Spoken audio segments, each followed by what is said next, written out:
Welcome to the Sweat Simple podcast. I'm Brooks, and I'm an online fitness, nutrition, and mindset coach who's here to help you learn how to eat and exercise for real life, not just those perfect moments. Because let's be real, there is a lot of conflicting information online, and it can be hard to know what's legit and who to trust. In every episode, I'll be sharing the science and psychology behind health, fitness, and long-lasting behavior change, but I'll also be sharing practical, real-life application because all of the best info in the world only matters if you can apply it to your real life. So grab a coffee, water, glass of wine, or lace up your walking shoes, and let's dive in.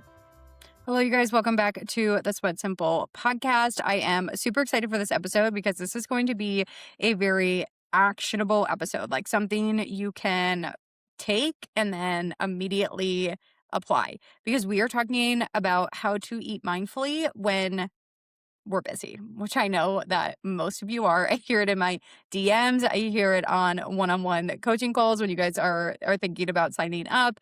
Your main concern is how busy you are, how much responsibility you have, how much you have going on. It's like, how can I spend any time thinking about my health and fitness goals when I am running around from one place to the next? And first, we need to get clear about the true definition of mindful eating. Because unfortunately, like most things in the health and fitness industry, these terms start to pop up and they kind of lose their impact and its true meaning. Like I see a lot of people talking about, I'm just going to eat mindfully. I'm just going to be mindful. And you throw out this term, but it doesn't really mean much. Mindful eating and eating mindfully and being mindful, it's almost just become another term for balance. You're kind of looking at the weekend and saying, I'm not going to track calories. I'm just going to eat mindfully. Okay, what the heck does that mean? That is so ambiguous. It's like saying, well, you know how we used to say, and maybe we're still saying, like, well, I'm just going to be balanced.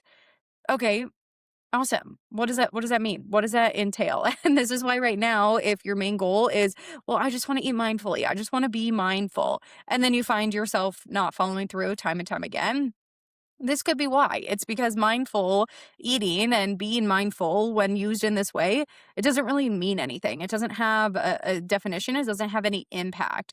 And we're actually using it in the wrong way if we are thinking about mindfulness and we're equating being mindful to being balanced. That's not actually the appropriate definition. That's not what mindful eating is. The true definition of mindful eating and how I use it with my one-on-one coaching clients is practice of paying full, non-judgmental attention to the experience of eating, utilizing all senses to savor food and recognize hunger and fullness cues.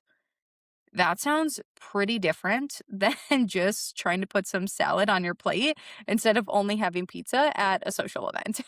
It sounds pretty different to just letting yourself not track calories. True mindful eating, when done properly, is really powerful. And it makes sense because when we're slowing down, when we're really savoring our food, we become less likely to overeat, and we even become less likely to eat out of emotion, which is really the two primary reasons why people struggle with portion control when they're not tracking calories. And this is why with my one-on-one coaching clients, we don't only track calories, because tracking calories doesn't actually teach you these mindful eating skills, which might be right now if why you're tracking every time you don't track or every time you like go out to eat, you are eating past this point of fullness, or you find yourself like constantly reaching for extra snacks when you're stressed, when you're bored. That's really putting you like over your calories. Or when you're not tracking calories, you just really have no idea what to do. So tracking calories alone isn't enough. And this is why mindful eating with the appropriate definition can be really helpful, because it's really teaching us how to get in touch with our hunger and fullness cues, how to enjoy a meal, and how to be less likely to eat out of emotion, which are all reasons why consistency feels hard when we're not tracking calories. So we're really starting to work through some of these long-term eating habits. We're really starting to work through some of these deeper things that have made it hard to lose fat without tracking calories in the past. The thing, though, is that The most common tips I see for mindful eating are things like slow down, slow down when you're eating your meal, or just don't look at screens when you eat. We need to be able, like, when people think about mindful eating, a lot of the tips that they are given is that we need to be eating without any sort of distraction and we need to be eating slowly. So we need to be at the table, our phone is away, we do not have the TV on. We are not reading a book. We are just sitting and focusing on that meal. And we are eating that meal very slowly and we are really enjoying it. And we are able to pause and wait 20 minutes to check in with our hunger and fullness cues. I mean, this is great. Those are really great mindful eating techniques. Those work really well. But it becomes a problem if you're really busy. Because if you're someone like me, I eat lunch at my desk while working. I eat my breakfast. This isn't great, but I eat my breakfast while I'm looking at my phone and I'm scrolling and I'm catching up on DMs. I do not eat without distractions. And a lot of you can probably relate. If you've got a busy schedule, you don't have the luxury of taking 30 plus minutes to sit down and eat without any distraction. And also, if you've been eating with distraction, because why would you not? We, in this current day and age, have constant stimulation all the time from our phones, from the TV, from like, we are constantly consuming. So just trying to eat for 30 plus minutes without distraction, cold turkey, that feels extremely uncomfortable. And when things feel really uncomfortable and they aren't enjoyable, it feels a lot harder to follow through with them. So if our only approach to mindful eating right now is to eat without any distraction and to eat extremely slowly, most of us aren't going to follow through with this because one, we don't have the time to dedicate to that. Our busy schedules don't allow it. And two, it feels so freaking uncomfortable compared to what we're doing right now that we're just not going to stick with it. We might try it once and then we might say, that was really hard. I'm not going to do it again. So then we give up. The good news, and what I'm here to share with you on this podcast, is that we can still see some benefit to mindful eating practices. There are still things that we can do, even if we have to eat in front of our desk, even if we have to eat in the car as we're running our kids in between activities, even if we are basically like shoving a wrap down our throat in 5 minutes before our next meeting. There are still ways that we can practice mindful eating. And I want you to keep these in mind if you are someone who has really shied away from mindful eating practices in the past because they felt daunting, because they felt like something you don't have time for. So, if we go back to that main goal of mindful eating, the main goal is for us to really savor and become more aware of the food. So, think about how we can do that at your next meal, even if you're eating quickly or even if you're eating in front of a screen. So, even if you're working and you have to be tuned into work and you're kind of like eating a salad on the side, how could you still appreciate the taste of the food while you're eating it? Could you slow down and think about how you're chewing? Could you, maybe we don't have 20 minutes to sit and wait and see if we are hunger, because that's about how long it takes for our bodies to actually recognize hunger is like 20 minutes. So maybe we don't have those 20 minutes to sit and wait before we keep eating, but could we pause for a couple minutes halfway through the meal and check in with our hunger levels? Oh, am I still feeling hunger? Am I feeling a little bit full? How would I feel if I continued to eat? How do I think I would feel if I stopped eating? We can do that pretty quickly. We can do that within, 30 seconds to a minute. So can we just take the time to do that?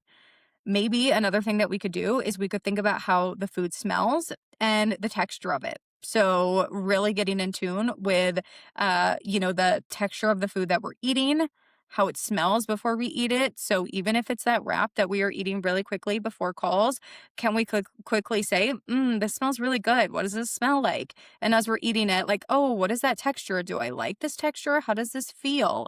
Another thing that can be really helpful too is thinking about how we want to feel after the meal. So we're doing this as we're going into the meal. We're thinking about how we want to feel after.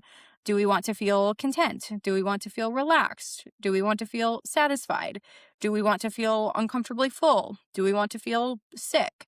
So identify how we want to feel after the meal and check in with how you're feeling throughout the meal and then even after. So if you keep saying, I want to leave the meal feeling content, and you notice that you keep leaving meals feeling overly full and you don't like that, it's not feeling good, it can actually help going into the meal to remember that that's an unpleasant feeling that you want to avoid. So we are not only focusing on eating without distraction and eating very slowly. There are still so many other ways that we can practice mindful eating when we think about the idea of mindful eating being how can I savor and become more aware of my food? So, just to recap, we can appreciate the taste of the food while we're eating it. We can think about our chewing and the actual process of that. Can we pause quickly through the meal and check in with our hunger levels and also check in with how we said we wanted to feel going into this meal? Can we think about how the food smells and the overall texture of it? And can going into the meal, can we remember that last time we overate and last time we like really rushed through this meal, we didn't feel good and we don't want to repeat that feeling. So this probably feels like a lot compared to what you're doing right now, especially if right now you are just always on autopilot and you just sit down in front of your desk with that lunch, you eat it really quickly, you're not paying attention at all of a sudden the food's gone, and then you feel like you're hungry 30 minutes later because you didn't even register that you ate. Taking these steps and being a little bit more intentional with how we're eating and how we're feeling during that experience is going to feel different. It's going to feel uncomfortable. It's going to require a little bit of work. And that's kind of the point. Even if we don't have a lot of time, we can still bring a lot of awareness to our meals and stay present with the food that we're eating. So, this should feel like a little bit more effort. It should feel like we are being a little bit more intentional with how we're eating and why we're making these choices, because that in and of itself is going to help us slow down. Even if we don't have 20 minutes, we are starting to become more aware. We're starting to recognize how these foods make us feel. We are starting to savor these foods. We're just becoming a lot more mindful in general. So that's my challenge to you this week. How can you practice 1 to 2 of these mindful eating tactics at your next meal? How can you start bringing more awareness to how you're feeling during these meals, the sensations when you're eating? How can you just start to be more mindful while we are sitting down eating meals, even if we are in front of the TV, even if we are eating really quickly between meetings? How can we practice just 1 to 2 of these? All right, that is all I've got for you guys this week. Don't forget, if you want to win a personalized nutrition and workout plan from me, plus 4 weeks of support as you implement it, I pick one winner every month. All you have to do is screenshot this episode, share it to your stories, and tag me or leave a review on Apple Podcast. I would love to work with one of you each month. So please do not hesitate to reach out with any questions, concerns, anything along those lines. I'm so excited to chat with you all next week, and I'll talk to you soon.